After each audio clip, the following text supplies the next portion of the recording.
Bismillah, Assalamualaikum warahmatullahi wabarakatuh. Kembali di YouTube channel Ida Erviana. Teman-teman, apa kabarnya nih hari ini? Semoga sehat selalu ya, selalu dalam lindungan Allah dan dilancarkan rezekinya. Amin ya Allah ya Rabbal Alamin. Di video kali ini aku bakal kasih tips untuk teman-teman semua. Gimana caranya sih supaya kita tuh nggak punya banyak barang yang jelas-jelas barang itu nggak bermanfaat atau nggak selalu kita pakai setiap harinya.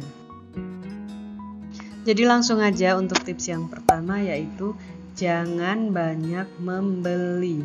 Karena dengan membeli ya sudah pastilah kita bakal memboyong barang-barang itu ke dalam rumah kita.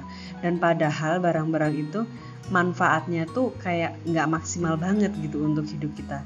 Jadi usahakan untuk bisa menahan supaya tidak banyak membeli barang. Oke? Tips yang kedua, jangan banyak mau.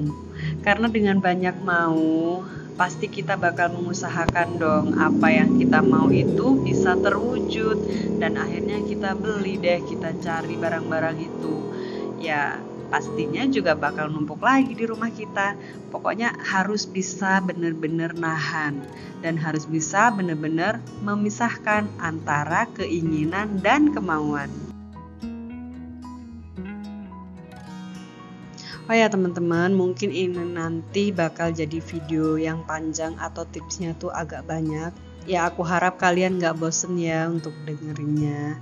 Dan lanjut untuk tips yang ketiga, kita bisa menolak dengan cara halus apabila kita mendapat pemberian barang dari orang lain.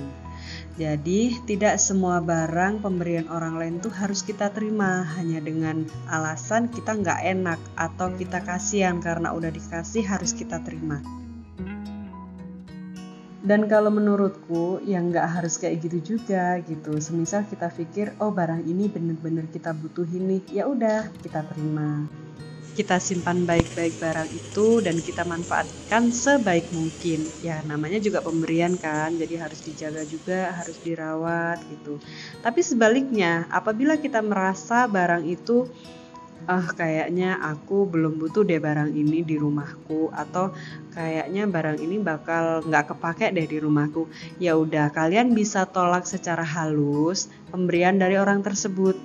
Dan caranya pun ya kita harus jujur sih, kita bilang maaf ya aku belum butuh barang ini, jadi semisal kamu pengen kasih ke aku makasih banget, aku terima, tapi barang ini bisa kamu kasihkan ke orang lain yang mungkin lebih membutuhkan.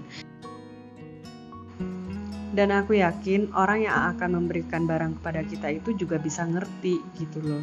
Ya mungkin bakal sedikit agak kontroversi ya kesannya di awal, karena mungkin cuman barang segini aja kecil gini masa iya sih bisa menuhin rumah kamu atau apa, mungkin ya pikiran-pikiran negatif orang kan kita nggak tahu, apa yang berkecamuk di hatinya juga kita nggak tahu.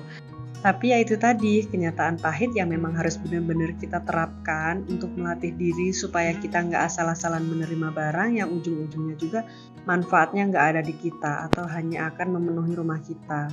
Tapi dengan catatan lagi, misal barang itu barang habis pakai, misal kita dikasih lipstik oleh orang lain atau oleh rekan kerja kita atau oleh teman kita, ya bisa dong kita terima kalau itu cocok di kita warnanya ataupun ya pokoknya yang sepakaian sama kita, ya pasti boleh-boleh banget kita terima, karena barang itu nanti kan setelah kita pakai bakal habis dan setelahnya ya baru bisa kita buang gitu. Mungkin kita hanya akan mengingat atau hanya akan menjadikannya kenangan, ya aku pernah dikasih nih lipstick sama si A atau si B gitu, atau yang lainnya dikasih kayak semacam skincare yang memang cocok di kulit kita, ya udah kita pakai, setelah habis baru deh bisa kita buang tempatnya atau wadahnya.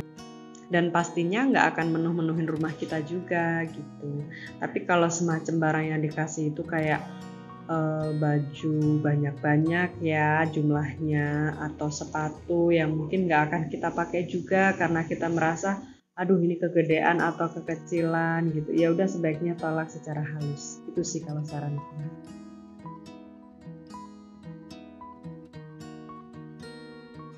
Kita bakal lanjut ke tips yang keempat, yaitu tips yang menurutku ini tips yang paling menyakitkan karena kita harus mengurangi atau bahkan menghilangkan barang-barang yang pernah ada di hidup kita, yang ada di rumah kita. Ya, mungkin akan sedikit berat sih untuk kita, tapi kita kembali lagi ke tujuan awal kita. Kita kan pengen nggak punya banyak barang yang hanya akan ngeribet-ngeribetin atau manfaatnya nggak bertambah untuk kita. Bahkan manfaatnya bakal berkurang seiring berjalannya waktu. Jadi tips yang keempat yaitu declutter. Dengan declutter kita jadi tahu barang mana sih yang masih kita pakai dalam waktu misal 1 tahun terakhir, 6 bulan terakhir, 3 bulan terakhir, atau bahkan 1 bulan terakhir.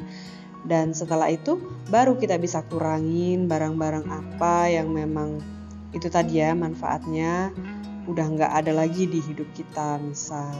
Ya sebenarnya tega nggak tega sih, berat rasanya untuk menghilangkan barang-barang yang pernah ada gitu kan. Apalagi barang itu adalah barang sentimental, barang yang mempunyai banyak kenangan di hidup kita. Tapi tenang aja, kita masih bisa mengingat atau mengulang kenangan itu, merasakan kenangannya apabila memang barang itu benar-benar berarti di hidup kita, tanpa harus kita menyimpan dan merawatnya sampai menghabiskan waktu. Mau tahu gimana caranya? Caranya yaitu sebelum kita declutter, kita bisa memfoto atau mengabadikan barang itu. Jadi apabila kita kangen atau kita pengen mengingat lagi kenangan dengan barang itu, ya udah kita tinggal lihat fotonya aja gitu.